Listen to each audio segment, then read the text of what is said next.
Which cars, trucks, and SUVs have the worst resale value and are best to stay away from? That's what we're going to find out. Welcome to Car Corner, where we help you, the consumer, master the process of car buying and car ownership. For this video, I'm going to go through 10 vehicles with the absolute worst resale value that drop the most in price over time. Even if you buy a car and intend to keep it for as long as possible, who knows? Sometimes circumstances could change and you might be forced to sell or trade in the car earlier than you might expect.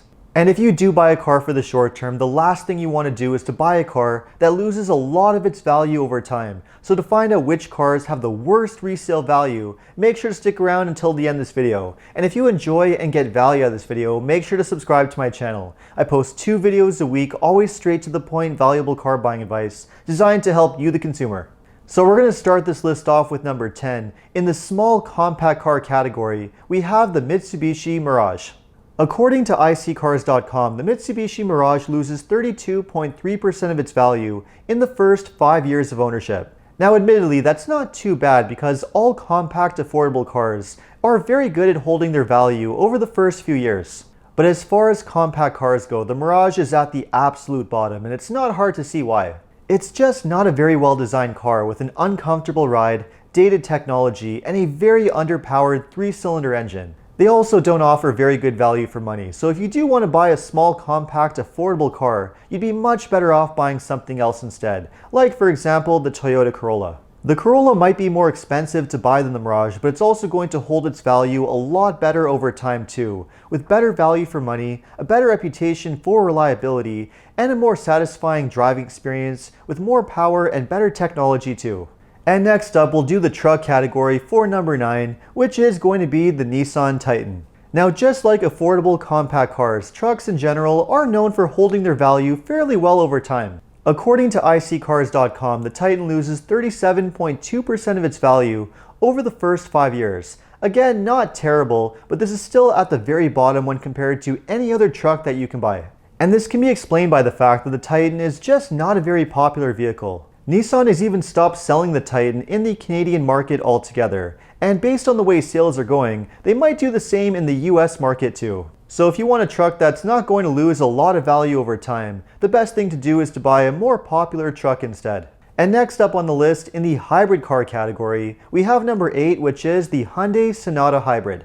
According to iSeeCars.com, the Hyundai Sonata Hybrid loses 41.5% of its value in the first 5 years. That's certainly far worse resale value than almost any other hybrid car that you can buy, especially when compared to a lot of the popular Toyota and Honda hybrids too.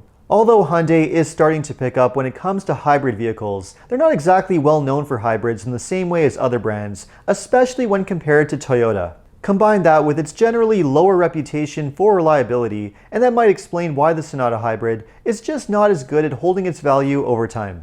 And next up in the small crossover SUV category, in number 7 we have the Volkswagen Tiguan.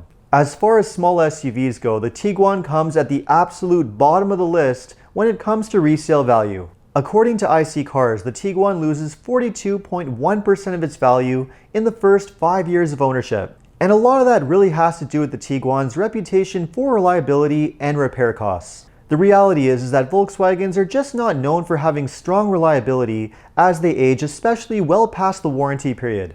They're also known for having above average repair costs, all of which explains why they're just not good at holding their value over time when compared to other SUVs from brands like Toyota and Honda.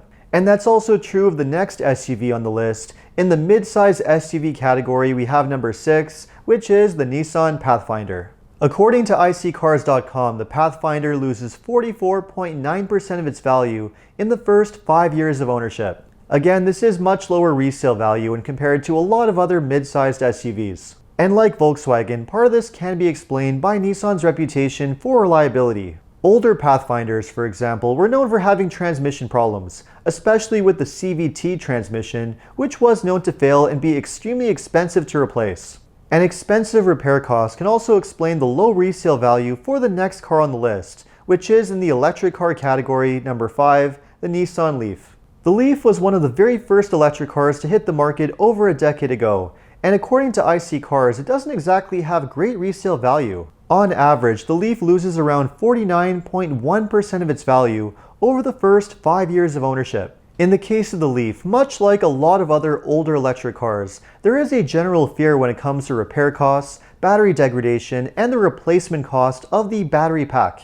A lot of buyers just stay away from older electric cars because they don't want to be faced with a really expensive battery replacement, which can sometimes cost upwards of $10,000, even $20,000 to replace. And the Leaf is not the only victim of this. A lot of EVs have the same issue when it comes to battery replacement costs. So until battery costs come way down, the resale value of EVs is likely going to stay low for quite some time. And moving on to the next category, we have full-sized SUVs, with the number 3 pick being the Ford Expedition. According to IC Cars, the Expedition loses 50.7% of its value in the first 5 years of ownership. Given how expensive the Expedition is to buy brand new, losing over half of its value in the first 5 years is a pretty heavy hit when it comes to depreciation. And that's really not all that surprising when you consider the high prices of full-sized SUVs, and the high gas prices too. It's no secret that these vehicles consume a lot of gas, which is a deterrent for a lot of buyers. And that also partly explains why the Expedition's platform cousin, the Lincoln Navigator, is also impacted by very heavy depreciation. But although the Expedition and Navigator do depreciate quite hard, they can't compare to the next full-sized SUV in the luxury category, which is number 3, the Infiniti QX80. According to IC Cars, the QX80 loses 52.6% of its value in the first 5 years of ownership. And again, that's quite a significant hit to its value, and not all that surprising, given the fact that the QX80 is just not that popular in the market these days.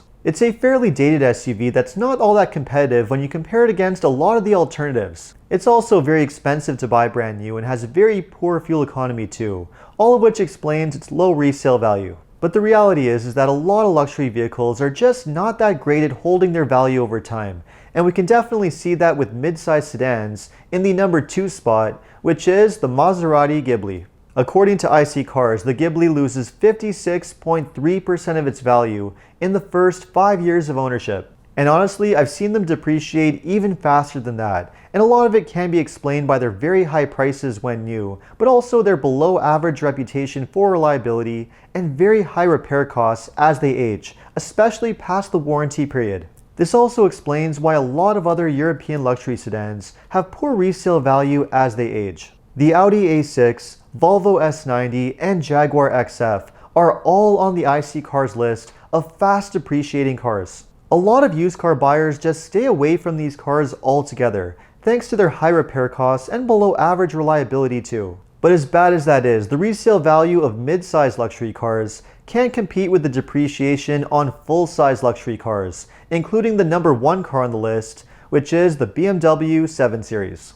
According to iccars.com, the 7 Series loses 56.9% of its value in the first 5 years. Considering that these cars cost over $100,000 when brand new, that's a huge amount of money to lose in only 5 years of ownership. And it's really not all that surprising, as a lot of full-size luxury cars are just generally not good at holding their value as they age. These cars are known for being extremely expensive to own as they age, which is why the majority of them are only leased for 3 to 4 years brand new during the warranty period. You just don't want to touch them beyond that point because not only are they going to lose value extremely fast, but they're also going to drain your bank account with major repair bills as they age. And that's definitely a pattern when it comes to most full-sized and mid-sized luxury cars, and a lot of full-sized SUVs too.